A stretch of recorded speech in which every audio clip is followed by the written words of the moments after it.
are going to finish just a few psukim of Shiras Dvorah, which we've been going through the last 2 weeks. And we will, Mirz Hashem, learn through Perek Vav, the beginning of Gidon. We're in Perek Hey, the end of Shiras Dvorah, Pasuk Chavav. Yada layate tishlachna. She stretched out her hand to the peg.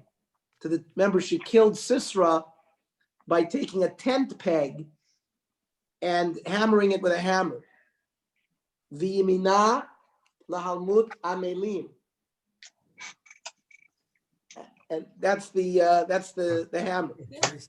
V'halmas Sisera machakaro sho u'machatza v'chafara kaso. And it's like she crushed his head and smashed the peg through his temple. Interesting medrash. Yated, yadal yated tishlachna. Zeh shamar katuv in Mishlei. Yadeh shilcha bakishor. That's from Eishes Chayil. Zeh Yael shelo harabto b'klei zayin el biyated. She didn't kill him with a regular weapon, rather with a tent peg. D'chsiv, our pasuk, yadol yatet yishlachna. U'mipnei ma lo haragto b'klei zayin. Why didn't Yael kill him with a weapon? L'kayim hashanemar lo yekli gever al isha. Right? A woman should not wear man's clothes. A man should not wear women's clothes. And wearing a weapon or carrying a weapon is actually inappropriate for a woman's dress. Says the Musar Navi, "V'nei b'divrei elu yeshlanu chidush acher b'davar nogea la'alacha." V'zeu ditu b'Rambam in Perek Zayin Memlochim. The Melchemes mitzvah hakol yotzin le'milchama afilu chaton mechedro v'kala mechupaso.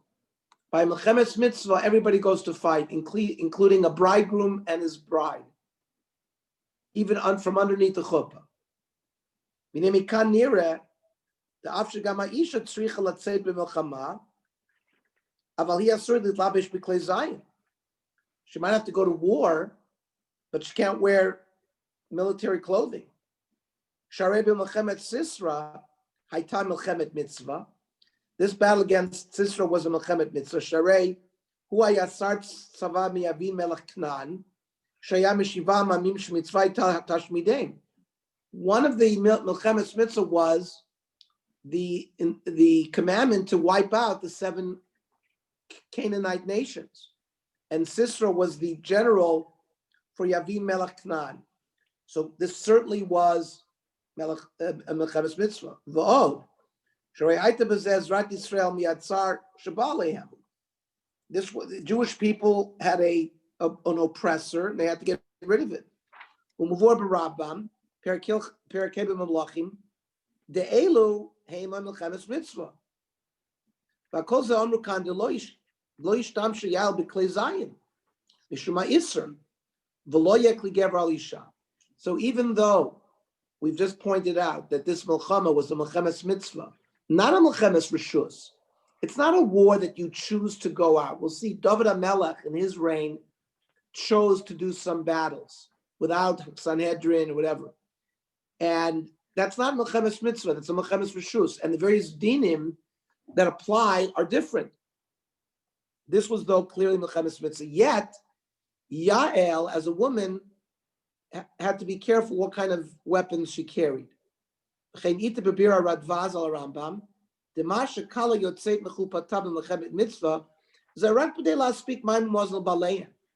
She says, he says that the women served as the support troops to provide water and food.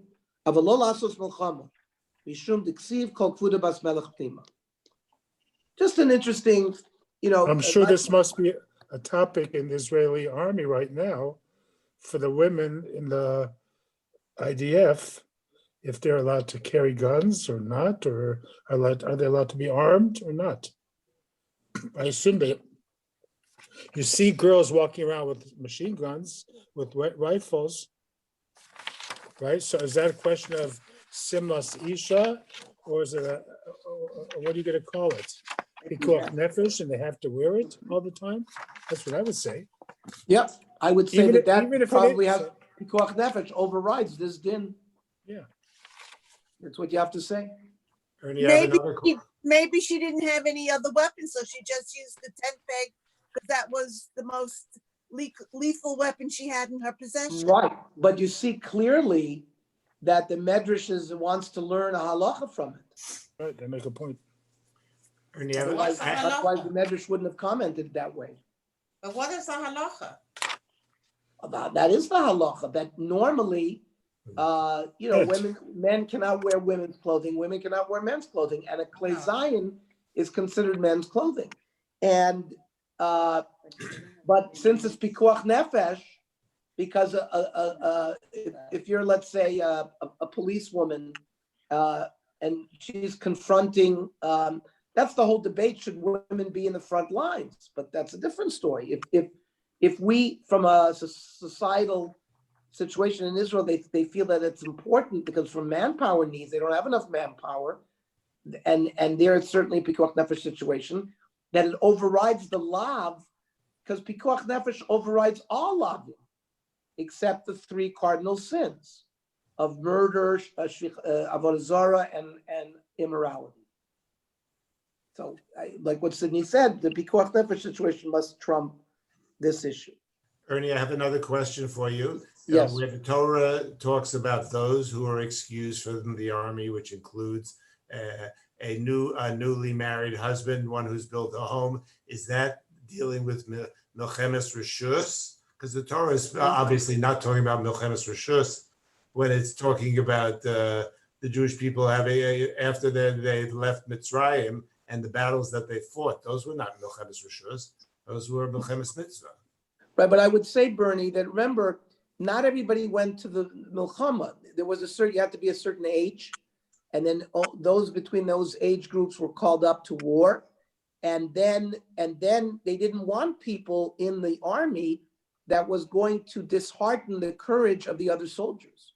So I'm not sure it's necessarily a raya that it was not a milchemes mitzvah. Even milchemes mitzvah, you didn't have 600,000 people going out to war. There were 30,000 or 40,000 highly trained, tzava under Yoshua or under, whoever was the general at that time.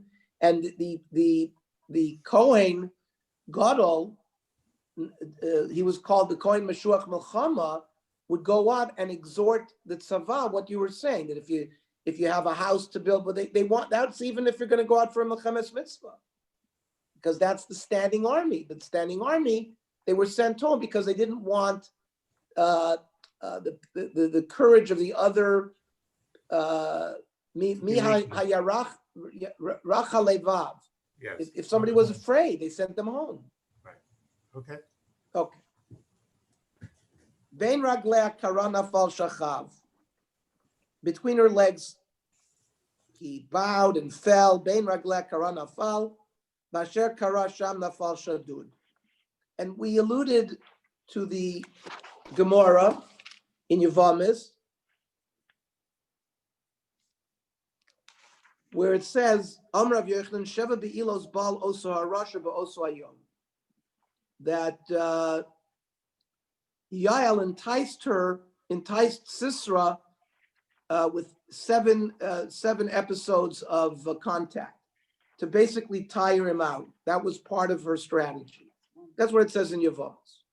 And we had a debate last week. Some say there was znus, others say there wasn't znus. But the way the Gemara learns is there was znus. So I just again want to go through this.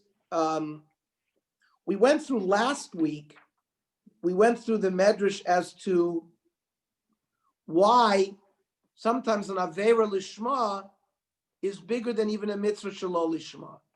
If you remember, we went through that very carefully. Here's another very interesting point. According to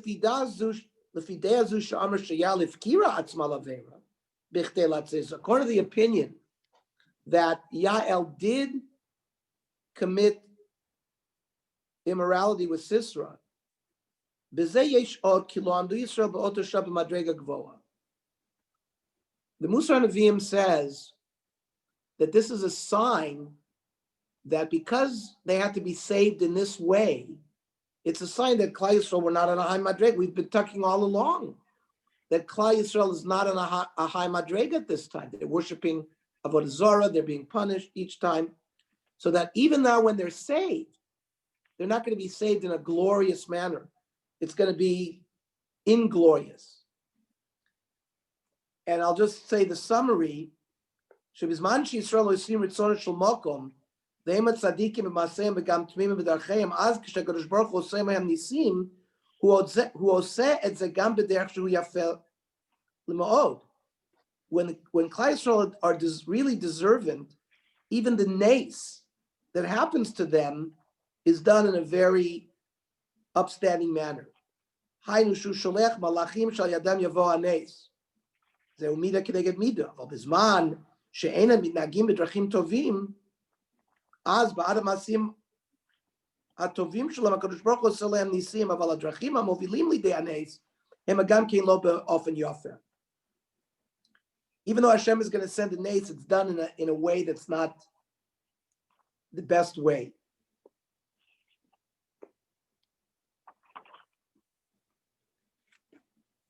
Okay, I don't want, he goes through so that's just a concept. I think that's an interesting way to think about,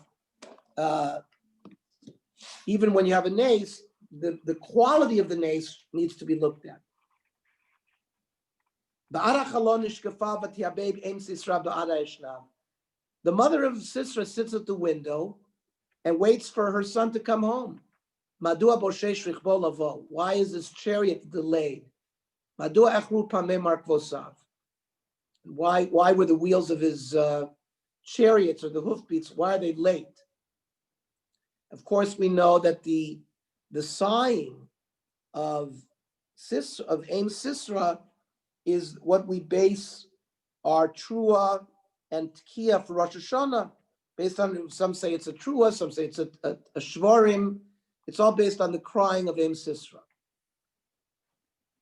Chachmat Sarotea Tanena, and the noble women answer her.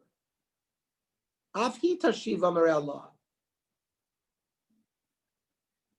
Since the mother of Sisera was an important woman, she had sort of courtiers that worked with her. And the mother herself sort of is speaking to herself. Afhi Tashiv Amar Allah. She talks to herself. You know what? The reason why they're delayed in coming, because they're dividing up the spoils. Rachem rachmatayim lerosh gever. They are two wombs, two beauties for each man. It's that the fighters of Sisera are taking their women, and of course, Aim Sisera has no problem with that. It shows you the evil, her cruelty. Shlal tzvaim l'Sisra. These are dyed garments, right? Tzvaim, colored garments, which are female garments. Shlal tzvaim rikma, dyed embroidery. Seva rikma time l'tzavrei shalal, for them to wear around their necks. So they were steeped in a culture of znus, and you see it came all the way to the top of society. So the last pasuk, Ken yavdu kol ovech Hashem. So will all enemies of Hashem fall. The ohavav, but the lovers of Hashem, kitzeit Hashemesh b'gvurato, is like the sun coming out in its glory. Vatishkot haaretz arba'im shana. And even if the king of Chatzor was not killed and the city remained intact, his army was nevertheless destroyed. And the king who had come to his aid also was dispersed. Chatzor at this time loses its lofty status and became an insignificant city. And Israel gained the upper hand for decades, at least in this northern region, which was left in peace. So I think we completed what I wanted to say about Shiras Dvora. It's a difficult Shira, but I think we have a better appreciation for it. So I don't get why Sistra's mother's crying becomes the template for our tekios.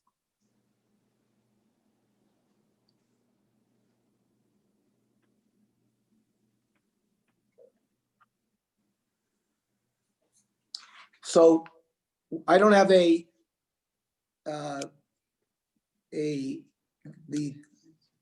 Meforshe Hanavi don't give us a good response as to why the truos and the tekios are based on Ein Sisra. But there are the Gemara in Masechta Rosh Hashanah deals a little bit with it. It's not brought down here. But part of it has to do with when the Gemara says trua, it's like somebody who is heaving and the, in terms of the way you cry. And they see in the word vatiabeib that lashon, which leads to the crying, which is the sound that the trua is supposed to evoke. Like a genicha, like a trua. Now, why was it brought by Ein Sisra? We will leave it to everybody's own understanding as to why that should be. Does anybody have any comments why they think the trua and the tekiah are based on Ein Sisra?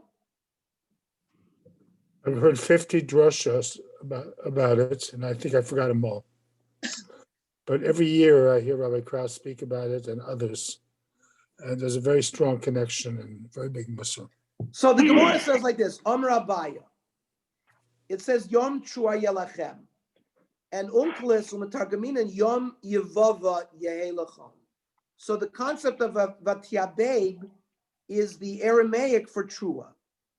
And it says in the Gemara, Ksiv bi'imei de Sisra, ba'ada chalon ishkafa Vatyabeib im Sisra. V'nechlaku ma perush Vatyabeib, ma sover genuchi gonach. That it's sort of a krechts. Shem kolot arukim kishvarim, like, Umar sarva yelula yolil. Shem kolos ktsarim. So that, do, that kind. So that's the Gemara in Rosh Hashanah Daf Lamed Gimel. But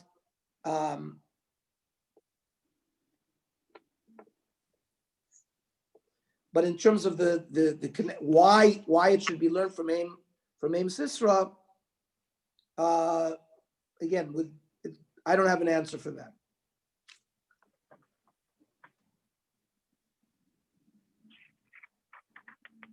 Okay. Vayasu bnei Yisrael hara b'nei Hashem. Now, previous says Rashi, Ad kan nemar vayosifu. In the previous chapters, it said now the Jewish people added to the various sins they were doing. Now there's a new word, vayasu. Because vayosifu shaya nitzbar chet al chet. They were piling chet onto chet. Al v'shira zu nimcha lahem kol asher asu. Shiras Dvora gave them a new beginning. It wiped away all their sins. V'achshav matchilim lachto kach nidresh bagaras Tehillim. That's the Medrash in Tehillim that says now they started again. That's why it says vayasu. Says the Medrash Shoicher Tov on Rav Simon. Lo kol mi sheyirtze lomar shira omer shira. Not everybody who wants to say shira can say shira. Ela kol mi shenasa lo nes. Number one, someone should say shira if he sees clearly a miracle happening to him. V'chol mi shenasa lo nes v'omer shira b'yadua shemochlim lo al kol avanosav v'nasa beria chadasha. Somebody who had a miracle happen to him. And he says Shira, then all of his sins are forgiven. Yisrael kishenasalam neis va'amru shira nimchalam avnuseim shnei amar vayasa Moshe Yisrael shehisiyam me'avonotehem.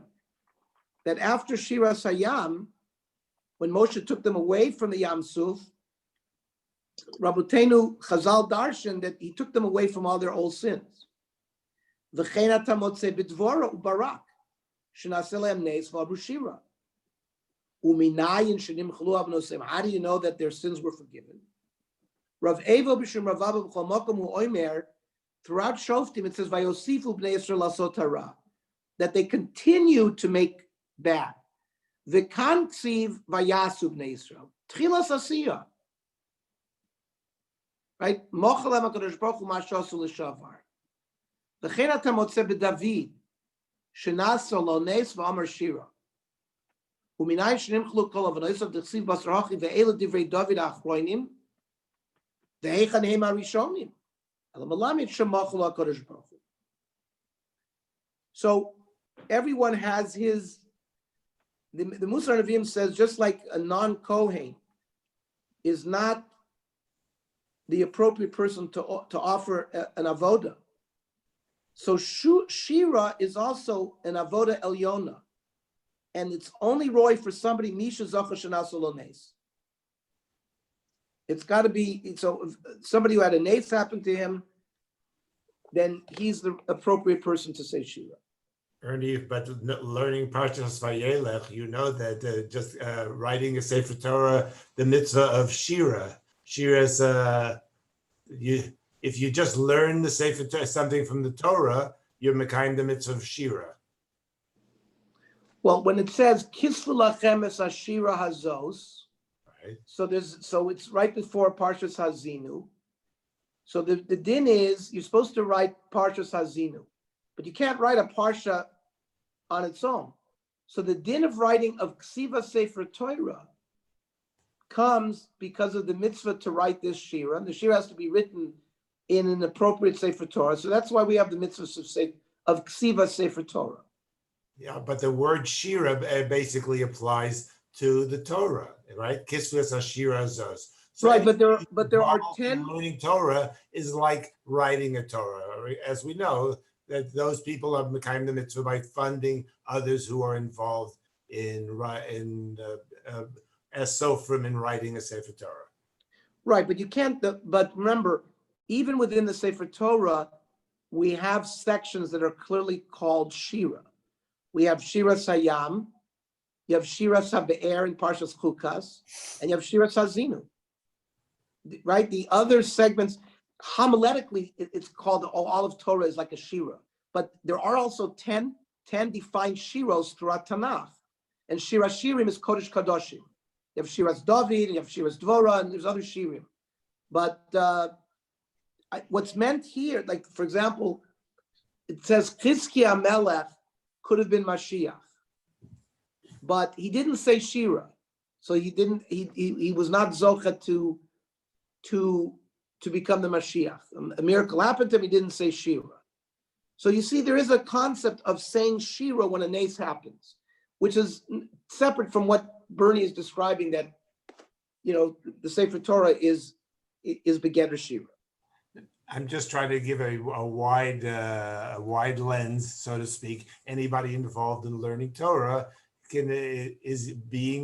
hopefully will be forgiven for the averos that they're committing. Oh, so you want to learn that way? You want to say that everyone grabs onto this issue of mechilas avonos. I don't know. I think it has to do with if someone, like I had my cousin, his brother-in-law was one of the Entebbe. He was saved from Entebbe in Antwerp.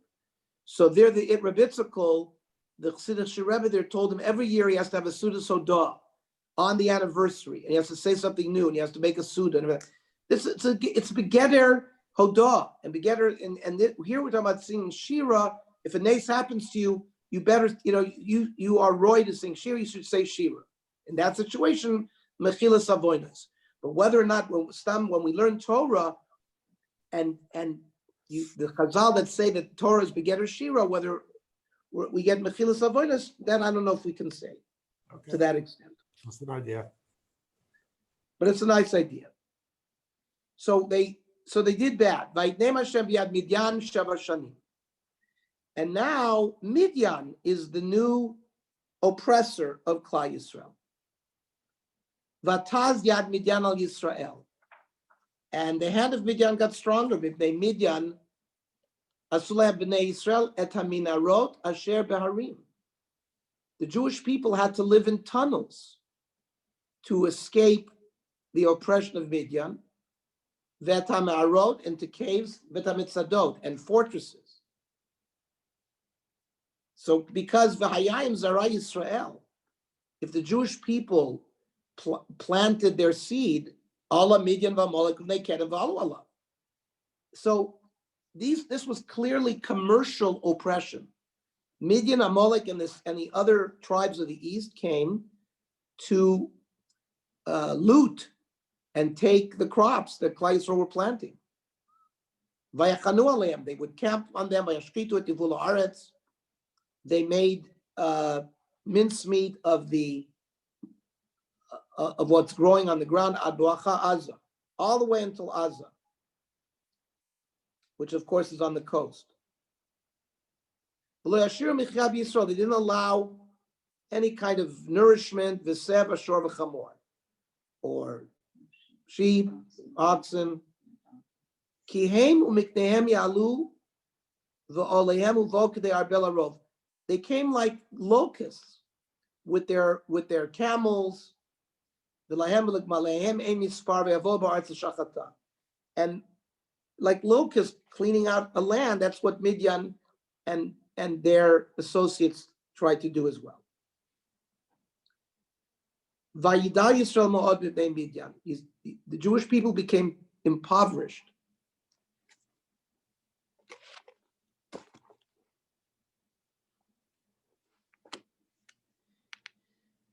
Says Gemara Bav Metzia, Amrav Chanina Bar Papa, La'olam yei adam zar b'tvuas b'sof beso. Always make sure that you have bread in your house. Shlo nikri Yisrael dalim el aliskei tvua. They were Klal Yisrael is called dal when they're lacking grain. And we've been warned in the Torah, in Dvarim Tesvav, Efes ki lo yavacha evyon. Musar kol echad Yisrael yishtadel b'chol ma shefsheh shelo yedal. You should try as much as you can to avoid poverty. Well, in response, Vayizaku b'nei Yisrael Hashem. Hashem, the people cried out to HaKadosh Baruch Hu for help.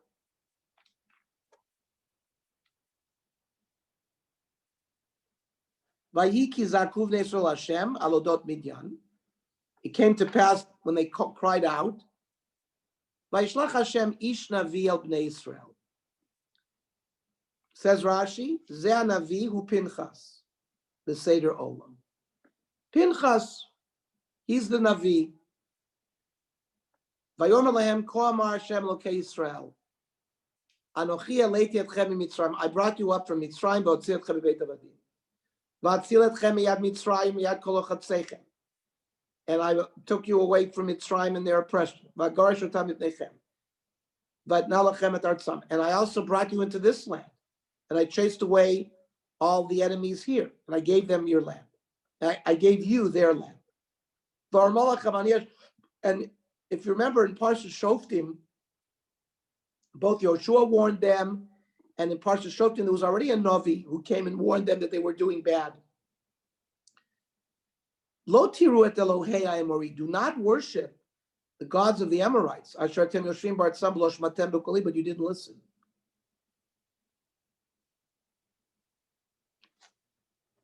Okay. So first of all, I just want to examine this concept that this Navi that now comes is Pinchas. So the Ralbag, Yesh Lishol Achar Shahaya Zeh Navi Kayim, Eich Lo Hochiach Et Yisrael Kol Yomav, V'lama Hutzrachul Nevuah Dvora. If Pinchas is alive all this time, where was he? Why isn't he mochiach the people? Why did they need the nevuahs of Dvorah if they have Pinchas?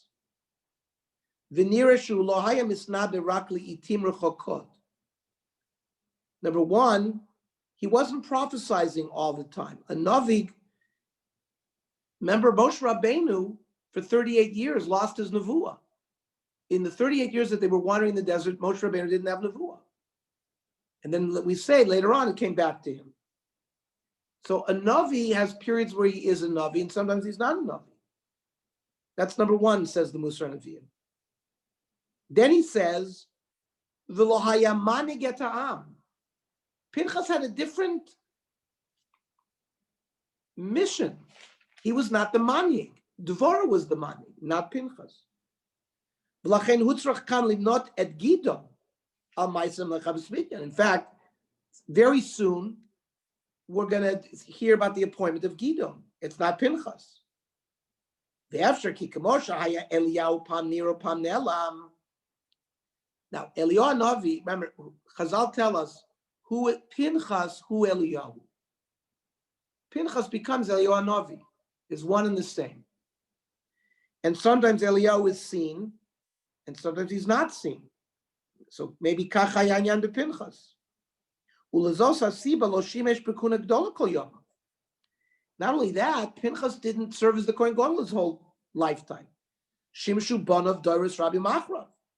Only the children of Pinchas served as the Kohen Gadol. V'wadayin Kaim, even though he was still alive. Ki hu haya Kaim gam b'mei David. Like it says in Divrei Hayomim, uPinchas ben Elazar nagid haya layem lifnei Hashem imo. Lo imtza b'zer Aaron acher sheyikra shmo Pinchas ben Elazar. It's the same Pinchas. So he gives a reason why he was why he stopped and the children, because he had the children had their time when they were supposed to serve as the Kohen Gadol. By that calculation, how long did Pinchas live? 400 years? If Pinchas is Eliyahu, If he's He never died. He's still alive. exactly, Eliyahu went up to Shamayim alive. Okay, all right, that's fine. That's an answer to it. Ernie, if it talks about Amalek and Midian, but further down it talks about Elohei HaAmori. The Amori are the Amori are the Canaanites. The Sheva Ha'amim sort of fall under the rubric of the Amorites. And this pasuk related to, right, that Lo Tiruet, that when you came into Eretz Canaan, I warned you, do not worship the Elohei HaAmori. Asharatem Yoshvim Baratzam. So remember, Midian is not the Sheva Ha'amim. That's the Tivi, the Yevusi, the Girgashi, the Chiti, the seven. The Midian comes from a different area. Now, Amalek is also not the Sheva Ha'amim. Okay. Let's get into the story of Gidon. Vayavo Malach Hashem. This is a different Malach. We'll see in a minute. Not Pinchas. Vayeshev tachas ha'ela asher be'afra. And he sat by a stone in Afra. Asher liYoash avi Ezri. Yoash is from the tribe of Menashe. Rashi, Mimnei Aviezer ben Gilad ben Menashe. The Gidon beno. And Gidon is the son of Yoash. Chovet chitim bagad. And he's threshing the wheat in the winepress. Now, what's he doing in the winepress? You thresh wheat in the wheat press, not the wine press. Because Lahanis, maybe then he's hiding out from Midian. Rashi says, Ovi vayachovten v'hu kovran. Omer lo abba zakenata. V'im yavo ha'oivim lo tuchal anus lecha tav ani echbod. He shows a lot of kivud av here. And he says, I will take over this job of threshing.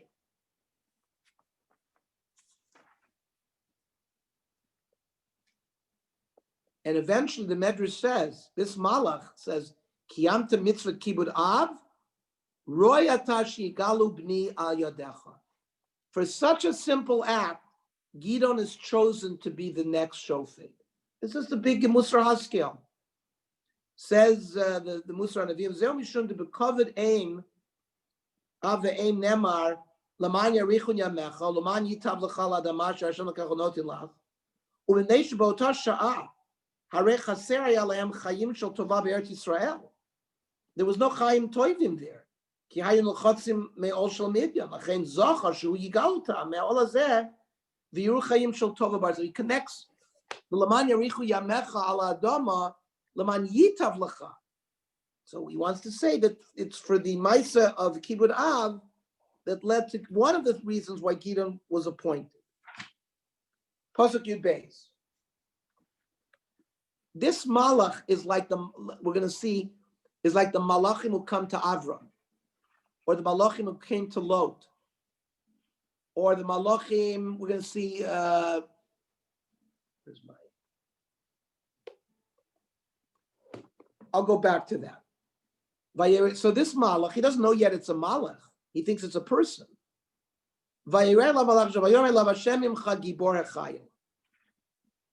So what is this Hashem Imcha? Those of you who grew up in Bnei Akiva, so if you remember when we had Sniff, the Rosh Sniff would say, what would we say? Yivarechecha Hashem? What was the line there? We would use the same kind of greeting, that Hashem Imcha Gibor HaChayil.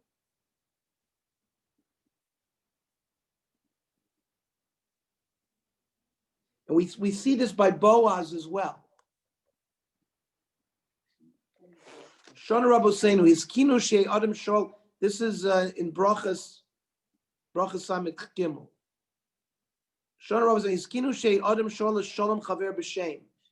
Shenemar v'nei Boaz ba mi beis lechem. Vayomer lakotzrim Hashem imachem. Right. So that it's in Boaz there, where he says Hashem imachem. We say Yivarechecha Hashem. V'omer Hashem imcha gibor hachayim. V'omer al tevoz ki zikna imcha. So this was a greeting that that the people did between each other at this time. And it's because because things weren't going well, people thought HaKadosh Baruch Hu has turned his eyes away from Klal Yisrael. So this was a way of pointing out that you were somebody who was mamim in HaKadosh Baruch Hu. It was to be mashrish emuna b'hashgachos hamakom. They made that HaKadosh Yumavarchim Ish Yisrael Bas Kras Hashem.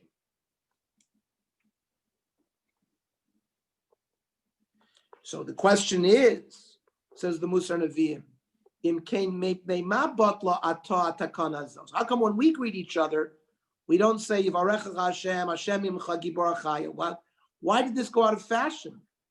Why today? Ein anachnu mazkirim es Hashem k'sheila shalom. Nira lomar, shezeu mipnei b'doros harishonim, earlier generations, hayu anashim dovrei emet. They spoke the truth. When they gave somebody a blessing, it came from the depths of their heart. So therefore, it was appropriate to use Hashem's name. Aval ata now. I have a Kohen here in the group. Watch out! Just say you have a Kohen here in the group, so be careful. Harold is here. So Harold gives us a bracha that the Torah says, Yivarechecha Hashem Yishmerecha. That this is different. The Kohanim are told to bench us ba'ava. But Sidney, this was a greeting. We say Shalom Aleichem to everybody, but they have this whole formal Yivarechecha Hashem, Hashem Imcha Gibor HaChayil.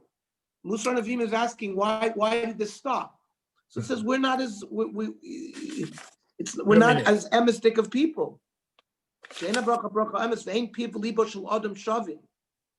We're not sure that the person's heart and his mouth are the same. So therefore, in Roy Laskir Hashem.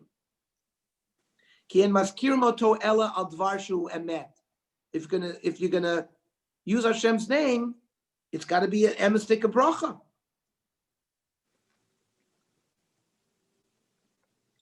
We're going to see later on by Shimshon and Delilah. Vatera Delila ki gidlat kol libo. Remember, eventually, Delila tries to get out of Shimshon his secret. And eventually Delila realizes, no, he has said everything. Freit the Gemara in Mino Yada, Amr Abaya, Yada Baba Osa Tzadik Lo Mafik Shem Shemaim Levatala.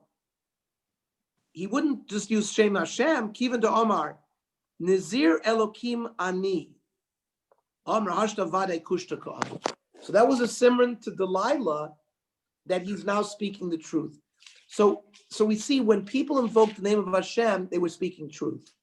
So we don't use this kind of greetings anymore because I guess we're not our mouth and our hearts are not the same. Let's go weiter.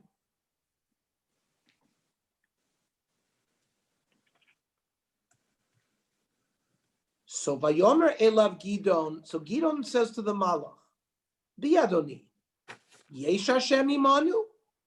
In that kind of questioning tone. You say Hashem is with me. Is Hashem with us? Lama mitzasnu kol zos.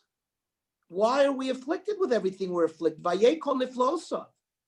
Where are all the miracles? Asher sipru lanu avotenu lemor. Halom mitzrayim elanu Hashem v'atan tashtanu Hashem v'yitnenu b'chaf midyan. Wow. So Rashi says, where did this come from? So Pesach Chaya.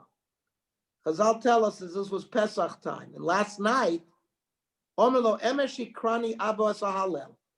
Last night we sat at the Seder table, and I heard my father recite the Hallel. Ushmativ Shayu Omer B'Tzeis Yisrael Mitzrayim. V'ata now Netashtanu Im Tzadikim Ayu Avusenu. So number one, if our forefathers were tzadikim, yasalanu b'schusam.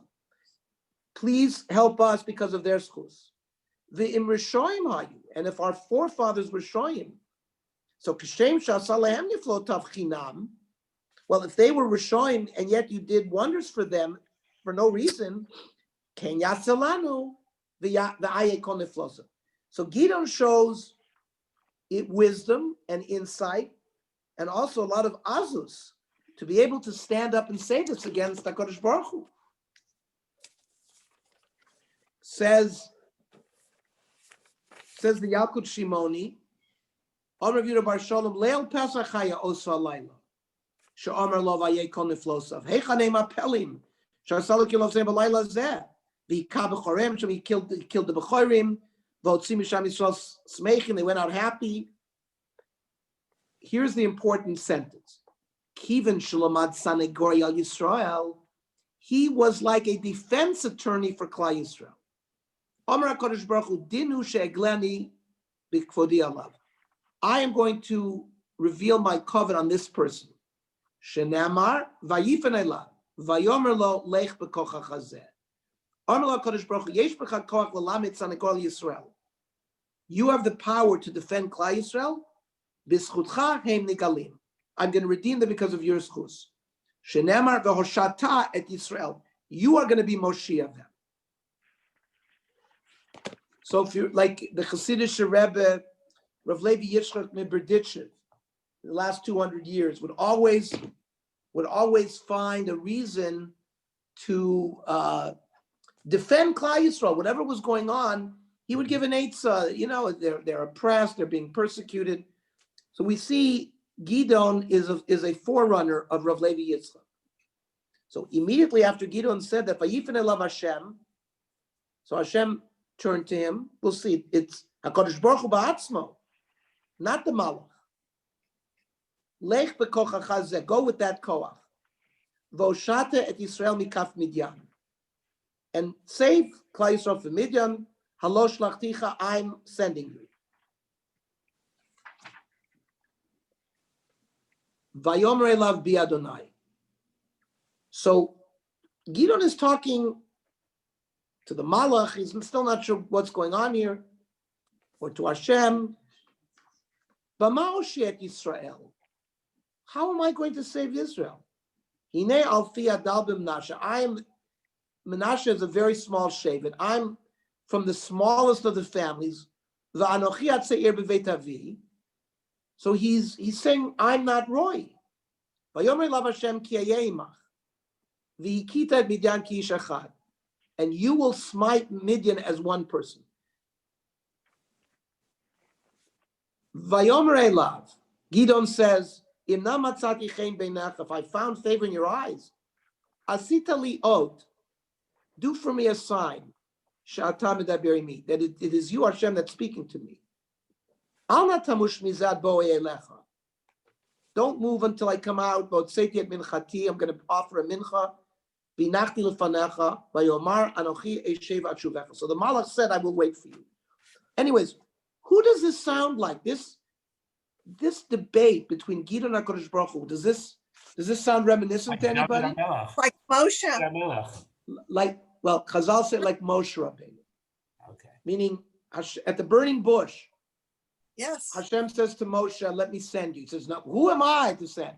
And then Moshe starts asking for, they're not going to believe me. So, he gave him all these simonim. Put your hand in, it's going to turn leprosy and all of that. Not only that, he defended the Bnei Yisrael.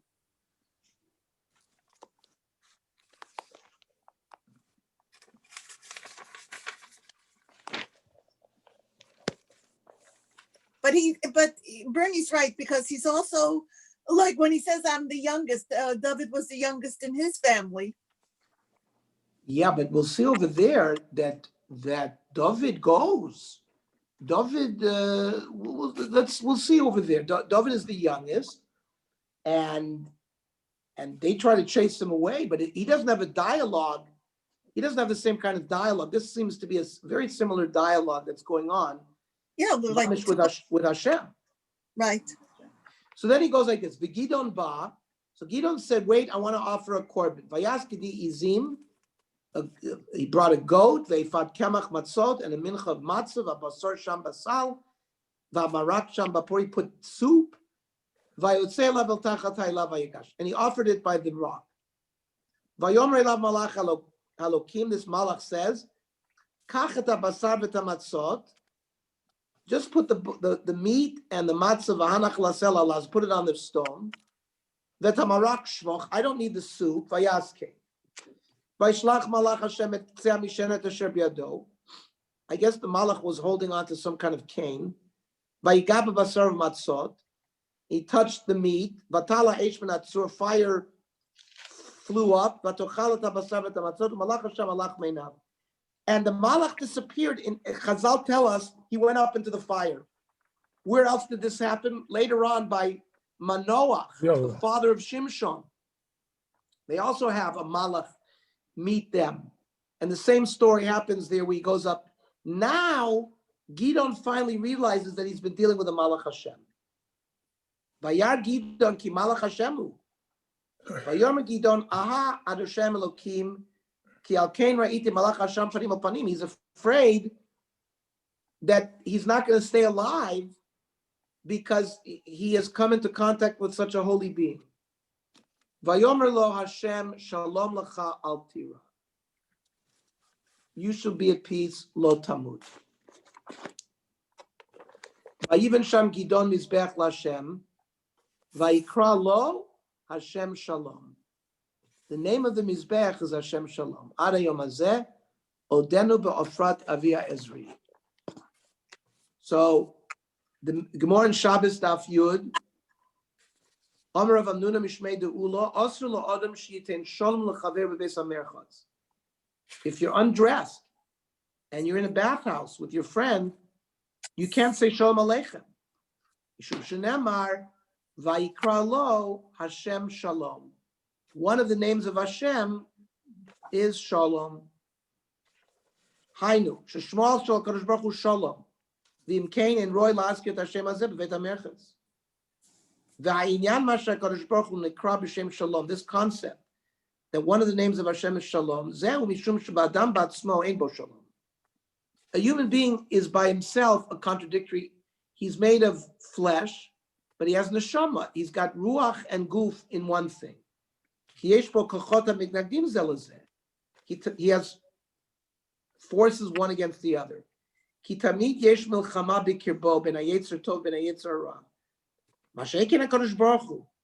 Shehu kulo achdus.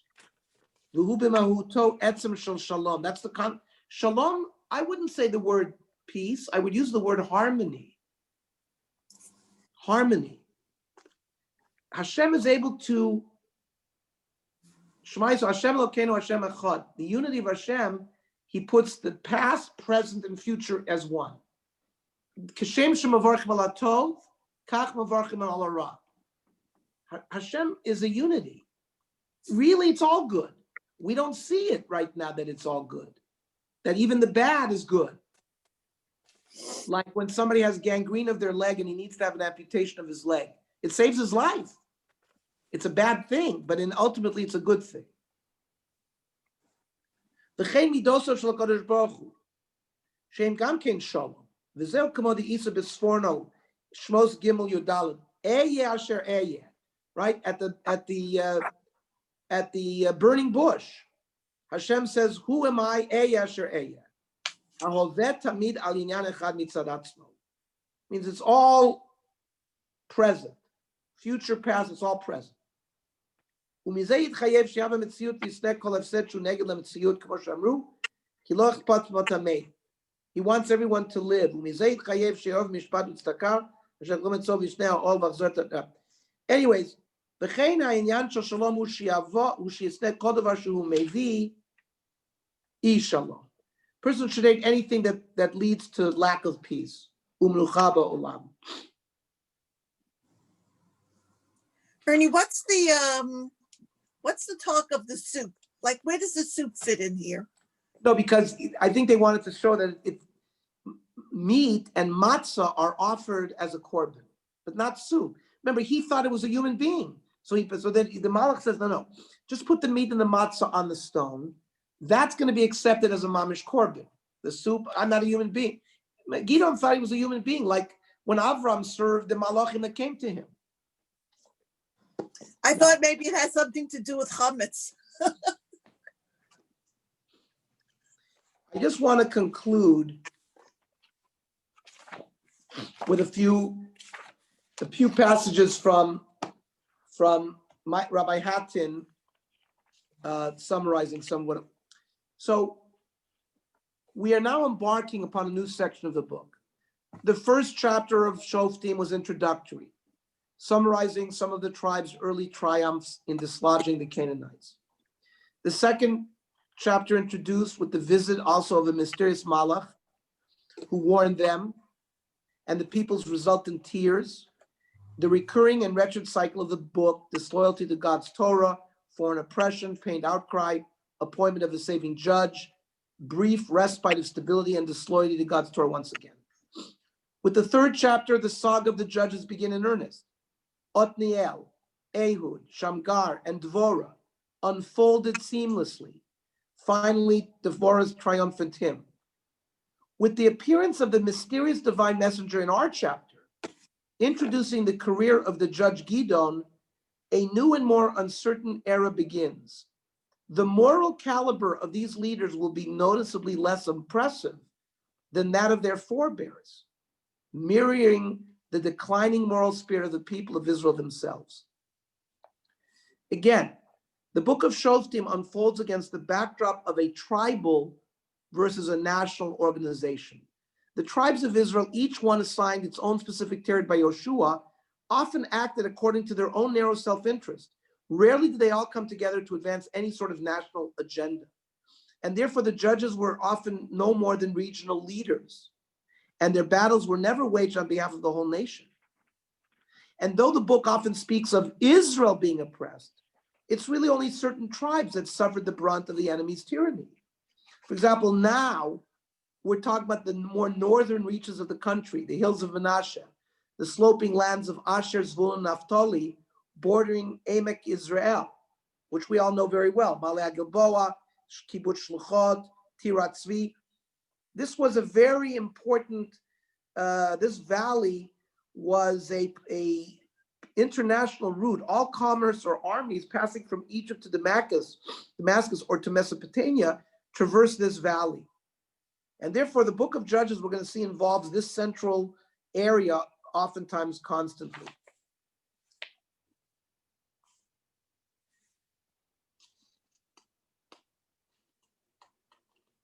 And he mentions that a lot of this recalls, the debate with Moshe Rabbeinu. But there's one concept I wanted to talk about. This concept of this disguised angel. Abraham's 3 visitors. Then they go to Sodom. These are also malachim. Yaakov crosses the path of a mysterious malach at night, who's also a divine being. If you remember Yoshua, a man appears before him bearing a sword. We don't know who it is. And then finally, it's a malach Hashem who fortifies Yoshua on the eve of the battle. And of course, Manoach and his wife, which we talked about, who mistook their guest for a man, and then they also see that there was an angel. How often do we interact with random people during the course of our lives? How little do we realize at the time that some of those encounters will in fact turn out to be fateful? God's messengers constantly cross our path. Most of the time they are of non-ethereal variety, but they are his messengers nonetheless. I remember some story that many of you have heard, right? That you're in a flood, and the guy was sent a boat, and he was sent a helicopter, and he's complaining at the end when he didn't make it. And the moral of the story is, what do you mean? I sent you all of these things. I sent you a boat, I sent you the police, I sent you a helicopter. Those are all the messengers of Hashem. So we have to recognize that we encounter many people. We never realize who we encounter that might be very fortuitous for us, our families, for Klal Yisrael, whatever. Just like this Malach who met Gidon. Anyways, we will continue with the story of Gidon, which is going to be a very interesting story.